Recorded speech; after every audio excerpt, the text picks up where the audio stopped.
The rain was merciless that night. It came down in sheets, hammering the lonely stretch of highway like the sky was trying to wash away the world. Daniel Hart squinted through the fogged windshield of his old pickup, wipers smearing more than they cleared. He should have been home an hour ago. His daughter Lily would already be asleep, the porch light still burning like a quiet promise that he'd make it back. Then he saw it, a flicker of red and blue slicing through the downpour ahead. He slowed, headlights cutting through mist until the outline appeared. A patrol car overturned, smoke curling from the hood. His heart dropped. He killed the engine, grabbed his flashlight, and stepped into the rain. The world outside was chaos. Broken glass scattered like stars across the wet asphalt. The car had rolled at least twice before it stopped against a tree. As Daniel moved closer, the beam of his flashlight caught something. A woman's hand, in limp, reaching from the driver's side window. "Hey, can you hear me?" He knelt, shined the light inside. A young female officer, her uniform soaked dark with blood. The name on her tag read, Officer Riley Stone. She was breathing, but barely. Her lips trembled. "Back up," she whispered. "They're not coming." Daniel's pulse surged. He pressed 2 fingers to her neck. Weak, fading. He didn't think. Training older than memory kicked in. He ripped off his jacket, reached into his pocket for the old folding knife he'd promised never to use again. One clean cut through the seatbelt, then he leaned over, pressing hard on the deep wound just above her waist. Blood pooled beneath his hands. "Stay with me," he said, voice steady despite the storm. "You're not dying tonight." "Not on my watch," her eyes fluttered. Who are you?" "Just someone who's done this before." Gasoline stung the air. The car hissed, a deadly warning.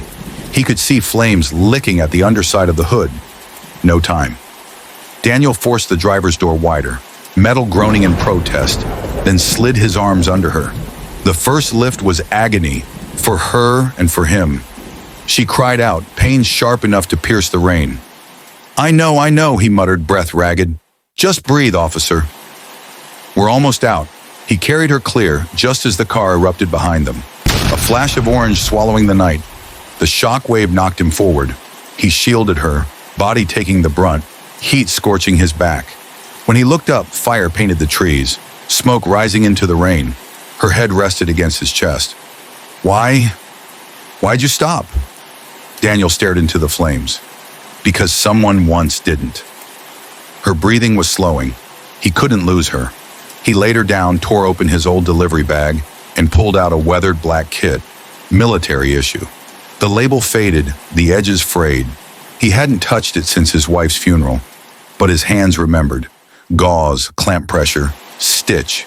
His movements were calm, precise, surgical. Each second stretched forever.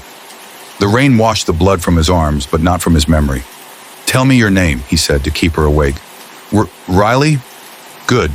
Riley. You're going to be fine." She forced a faint smile. "You sound sure." "I have to be." Her pulse steadied, faint but present. He'd bought her time. Daniel looked around.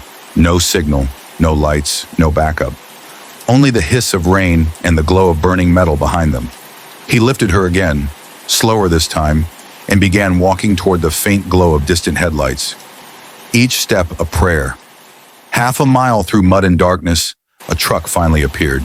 He flagged it down, shouting for help. Within minutes, sirens echoed through the storm. When paramedics arrived, they stared at his work, the field stitching, the packed wound, the way her vitals had stabilized. One of them whispered, "This isn't civilian." Whoever did this saved her life.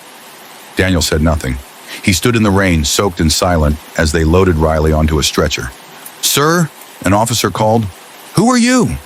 Daniel hesitated, eyes on the ambulance disappearing into the mist. Then quietly, "Just a dad trying to get home." He turned, climbed back into his pickup, and drove into the night, leaving behind the flames, the flashing lights, and the beginning of something the entire police force would never forget. Morning broke, gray and cold. The storm had passed, but the city still wore its scars. Flooded gutters, broken branches, and the burnt skeleton of a patrol car on the outskirts of County Road 17. Inside County General Hospital, Officer Riley Stone lay surrounded by beeping monitors. Her wound was cleanly stitched, wrapped in a precise dressing that none of the ER surgeons recognized. One doctor stared at it like it was a relic. Whoever did this, he murmured, wasn't just trained. They were military, special operations level. When Captain Nora Briggs arrived, her jaw tightened at the sight. 30 years on the force, nothing surprised her anymore. Until this. Any idea who worked on her? According to the report, said the paramedic, she was alone when we arrived. Just this guy, said his name was Daniel Hart, left before we could question him, find him. 2 hours later, in a modest single-story home on the edge of town. Daniel flipped pancakes for his daughter. Extra syrup? He asked. Always, Lily grinned, a front tooth missing, hair still messy from sleep. She looked at him, serious all of a sudden. Dad, you came home late last night. He froze. You saw? Your jacket's still wet outside, and you smell like smoke. Daniel forced a smile. Just a delivery delay, honey. Go finish your homework, okay? She nodded but didn't believe him. Kids never did.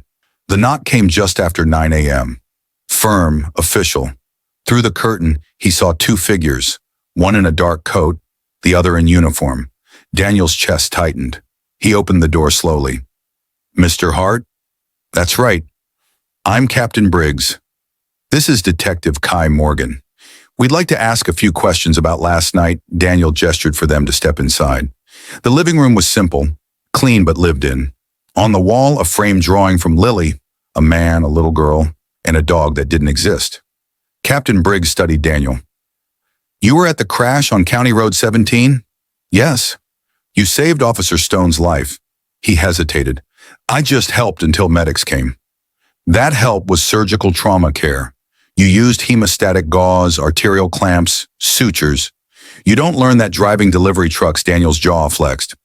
I used to be a medic. Long time ago, military. He nodded once. Combat medic. Discharged 9 years ago. Kai Morgan scribbled notes, but Briggs wasn't writing. She was watching. You've been off the radar a long time, Mr. Hart. No traffic tickets, no credit issues, not even a parking violation. That kind of quiet makes people curious. Daniel smiled faintly. Then stop being curious. Briggs didn't. Officer Stone was investigating something before she was attacked. A transport ring running narcotics through our county. Her report mentioned the Delano Syndicate. You ever heard of them? The name hit like a punch. He hit it well, but not perfectly. No, he said. Briggs's eyes narrowed. Because records show your late wife, Marina Hart, worked border intelligence when Delano was first exposed. The silence was heavy enough to hear the clock ticking. She died, Daniel said quietly. 5 years ago. Wrong place, wrong time. Maybe, or maybe Delano's people made it personal, and now one of our officers nearly dies chasing the same network. Daniel's knuckles whitened. If you came here to accuse me, Briggs cut him off. No, I came here because whoever ambushed Officer Stone won't stop. They know she's alive, and if they find out you were there, you'll be next. That night, Daniel sat by Lily's bedside, the glow of her nightlight painting soft halos across the room. She was asleep, hugging the stuffed bear Marina had given her before she died. He brushed her hair from her face and whispered, I promised I'd keep you safe. I'll keep that promise. But his mind was already spinning. Delano, the name he'd buried with his wife. The operation they said didn't exist. The reason he left everything behind. And now it was here. Again. At the same time across town, Riley Stone woke in her hospital bed. Where is he? She asked weakly. Who? The man who saved me. Captain Briggs stepped forward. Daniel Hart. You found him? We did. He's not under arrest. Riley frowned. Then what? Briggs took a deep breath. He might be the reason you're still breathing, but he's also the reason you were targeted. Riley's heart skipped. What do you mean? The men who ran you off the road weren't street dealers. They were ex-military, the kind Delano hires for private jobs. And if Hart's name was on their radar, they weren't after you. They were after him, Riley stared, disbelief mixing with dread. He saved me because I was in his crossfire. Maybe, said Briggs, or maybe fate just picked its moment. At home, Daniel pulled open an old storage box he hadn't touched in years. Inside, medals, a folded uniform, and a faded photograph of Marina in her tactical vest. At the bottom, a black rubber bracelet etched with the words, "Never leave a fallen." He slipped it back on his wrist. The decision was made. The storm had passed, but something darker was coming. And Daniel Hart, the man who wanted nothing more than to be left alone, was about to face the past he'd tried to bury. Because this time, the fight wasn't overseas, it was home.